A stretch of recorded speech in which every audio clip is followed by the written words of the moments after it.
In this video, I'm going to show you how to replace the check valve on an air compressor. The check valve allows air to leave the cylinder and go into the tank, but keeps the air in the tank from going back to the cylinder. Occasionally, a check valve will fail. Common symptoms that this has occurred is you'll turn the compressor on and initially it'll fill up with pressure just fine, but then when it goes to restart, the motor will just hum and won't rotate. Or if there's already pressure in the tank, the first time you go to turn on the compressor, you'll get the motor humming, but not rotating. Fortunately, this is an easy repair to do, and we're going to show you how. Let's get started.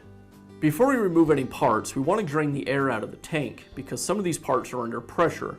So I'll go ahead and open the drain on the tank and let all that air pressure out. We'll get started by removing this hose clamp that secures the tube from the cylinder to the check valve. You will need to order a new hose clamp because we'll ruin this clamp as we remove it. I'll remove the clamp by grabbing with the wire cutters and cutting and twisting it as needed until it breaks apart, and then I'll just pull it away from the hose. With the clamp removed, now I can pull the hose away from the check valve.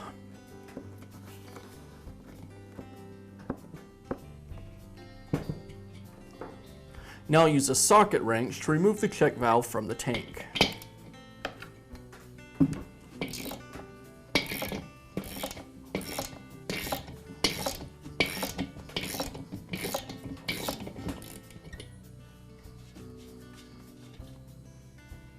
Now we can install our new check valve. The new valve already has a thread sealant on it, so all I need to do is thread it into the tank and tighten it up.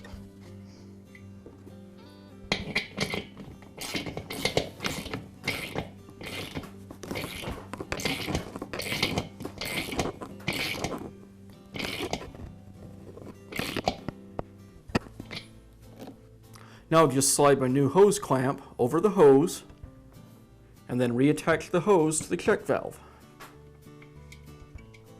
Now we need to secure the clamp. There's actually a special plumber's tool that's used to secure this style of clamp, but most people won't have one of those. If you don't, you can use a pair of these end nip pliers. Just grab the tabs on the clamp and squeeze them together.